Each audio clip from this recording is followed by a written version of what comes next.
One of the biggest questions that I'm getting from all my sellers right now is, what are the buyers thinking? What's in the buyer's head? And it's not a one-liner to answer. It's a difficult question because every buyer is different. Every price point is different. But one of the things I always encourage my sellers to do is put yourself in the buyer's shoes, right? Go ahead and look at what's happening in the news. You have job loss. You have trade wars. You have increased inventory. You have less builder starts right now.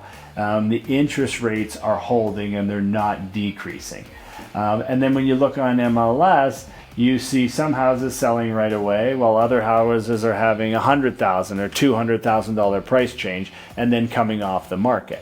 So when a house does come on the market, right, and a buyer goes and sees it, they may like it, but they want to see what happens, right? Like if 2 weeks is the deadline for a price change, they want to wait for that 2 weeks to see what happens, right? So a lot of agents, especially buyer's agents, are really keying in on that, right? Okay, we like it, let's keep an eye on it and see what happens because I still feel it's a little high.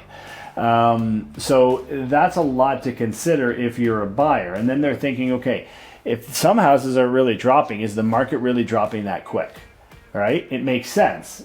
And if some houses are selling really quickly, we want to know why that's selling really quickly. And it could be price bracket related. It could be sellers' expectations are up here and the real value is right here. Or it could be, the seller can't just catch up with the market. The market's going down, and that's why that property's been on the market for 90 days, 120 days. So there's a lot of things to consider with that. And that's why I always tell the sellers, let's be patient.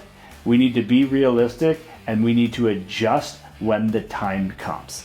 So if your neighbor's house sells and it sells for less and it's a direct comparable to yours, you should be adjusting your price so you can be more aligned with what that one sold for. And that's why you need to pick an agent that knows the market, knows the numbers, that can price a home right, but more importantly, that can have those tough conversations with you when you need a price change to let you know that that's the reason why the house isn't selling based on all the sales around it. You have to make it make sense. But if you're a seller, put yourself in a buyer's shoes and just tell me what you think you would do.